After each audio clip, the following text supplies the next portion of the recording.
We have a Romanelli Leahy, and a Leahy beans.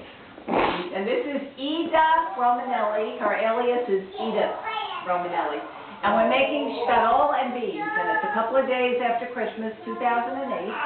And we're going to show you how Edie does this. Okay. Ma, first you had put oil in here, maybe about 3 tablespoons, right? Is that enough oil? Yeah. Okay, look at the camera.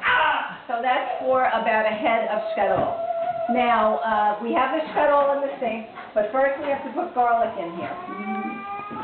Now we've got about 3 or 4 big cloves of garlic, right? Show it, Mom. And what Mom does is she chops it very coarsely and throws it in, here you go, Mom. Throws it in the garlic, in the oil. And you can use as much garlic as you like. It's good for you. And if you don't like the garlic that much and you just want the flavor, you leave the clove whole and just smash it. You can take it out. Okay, so we want to put this on medium heat. And then we want that to just lightly color, right?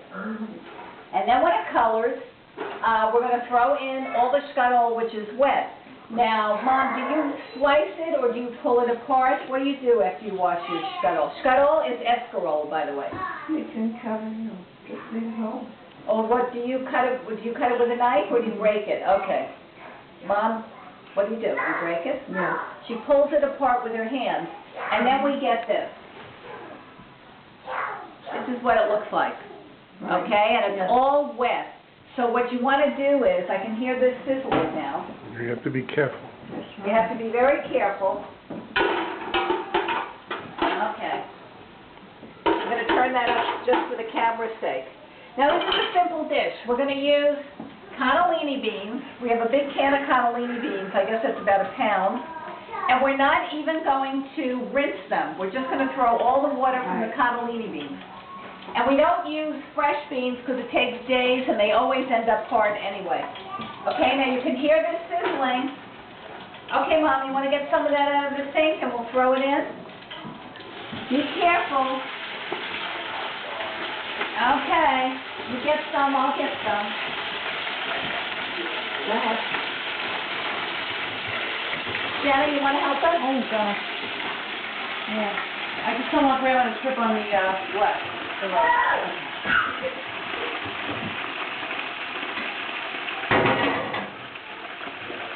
That's what I got. Okay. Now that has the rest. I know. It's just a little too big, I think, is the problem. Okay, now what we're going to do is, we're going to put the cover on, and I'm going to show you some other things that my mother has always made for Christmas. Okay? Here we go. Ma, tell them what this is. Say it louder. Grufala.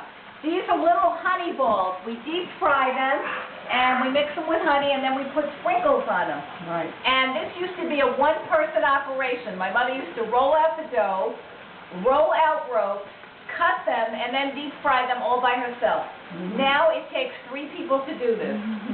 One of them rolls out the ropes, one of them cuts, and one deep fries it. It's fabulous.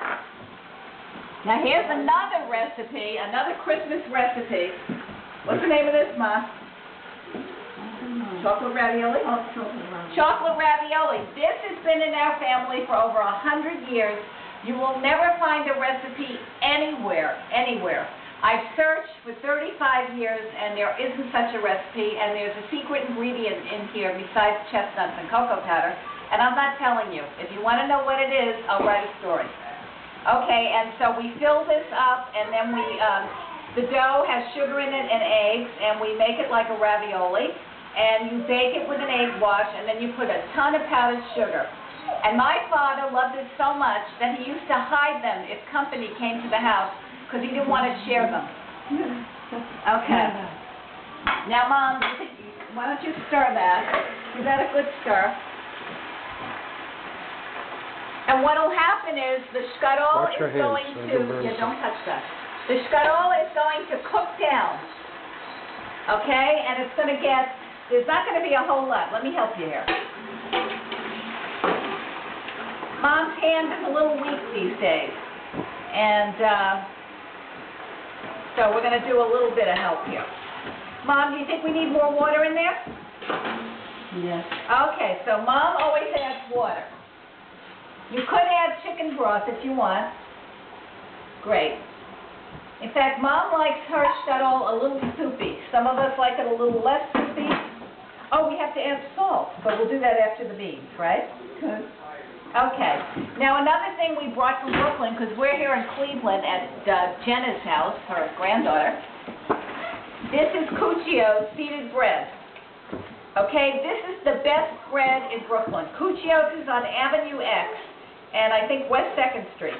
And this is stale, which we saved, because you can put this in the plate, and then when this whole shuttle and beans dish is done, you just pile it on the bread, and the bread soaks up the water and the juices and the garlic, and it's fabulous.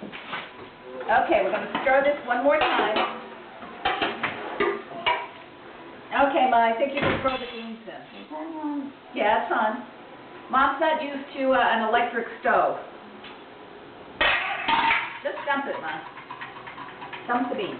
That's it. These are beautiful, big, fat cannellini beans.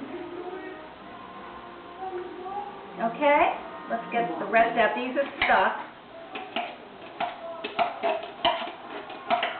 And at this point, we're going to add salt. Now, do not be afraid to salt this. Greens take a lot of salt. Okay, Mom, do it.